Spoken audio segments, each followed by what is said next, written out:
Antetokounmpo stops James twice in final minute.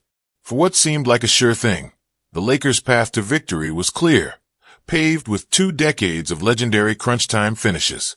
LeBron James turned the corner with 40 seconds remaining, like he has thousands of times in 23 years, like a freight train of muscle and will aimed at the rim. But he was eclipsed by a shadow. A long arm, a Greek-Nigerian product of a different era and ethos, met him at the rim. Giannis Antetokounmpo swatted the layup, pinning the ball to the bottom of the backboard. The block deflated the joy that brewed throughout the night, like a balloon with a leak. It was the first act of a defensive assassination. 32 seconds later, with the Lakers down 2, and their season's unblemished record in clutch situations hanging in the balance, James probed again. He sought a pick from Jackson Hayes, but it never arrived. 9, 8, 7. James dribbled atop the logo with Antetokounmpo, determined to stop him. 6, 5. Jake Laravia attempted to set a screen along the right wing, but the Greek future Hall of Famer fought over it. James used a crossover dribble, dropped his shoulder, turned the corner, and put Antetokounmpo on his back as he approached the paint. 4, 3, 2. Antetokounmpo, sticking to him like a second skin, like swamp mud on a boot, reached. A swift paw from behind. Poke. The ball and the game squirted loose. Game. The scoreboard sang Milwaukee praises, 105-101 at the final buzzer. But the Bucks' victory was a verdict written in effort, on execution, on will. For me, I turned the ball over. James said. Giannis made a great play, but can't turn the ball over, obviously. The Lakers' turnovers with a punctuation, but Los Angeles wrote the story over 48 minutes of listless defense. A recurring nightmare their star power can't seem to shake. The Bucks scored 36 points in the paint and turned 12 offensive rebounds into 23 second-chance points. Los Angeles was a sieve on the interior, a colander on the perimeter.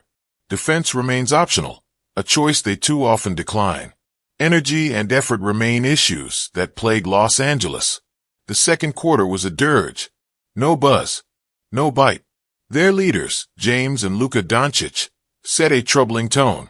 James, the elder statesman at 41, picks his defensive spots.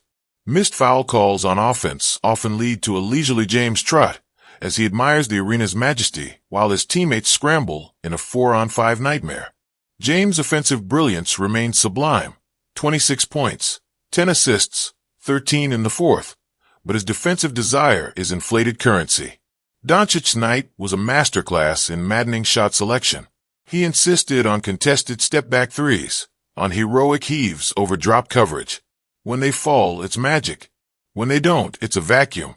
Doncic shot 8 of 25, just 4 of 19 from two-point range. He hunted fouls, complained to officials, and let his offensive struggles poison his overall game, fouling out on a crucial late three-point attempt by Kevin Porter Jr. When his shot isn't falling, you want Doncic to use his deftness to find other ways to score. He finished with 24 points and 9 assists, but his rhythm was a broken record.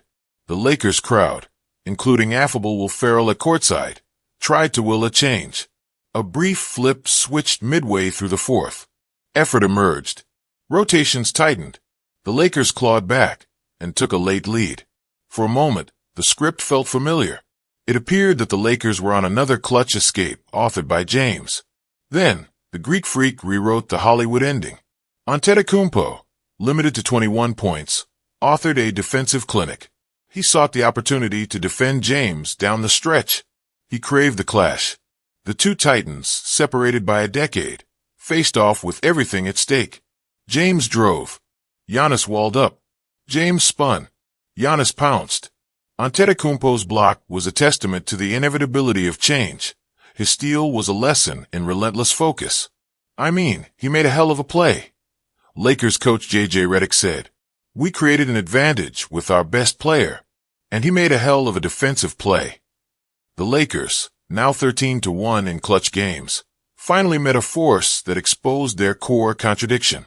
You cannot become champions with a cavalier, part-time defensive effort.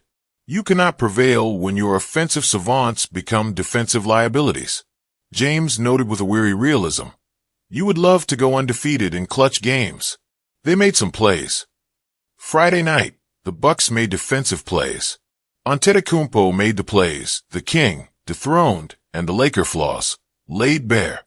In the crunch, will and want to matter as much as wisdom. And for 48 minutes, Milwaukee wanted it more.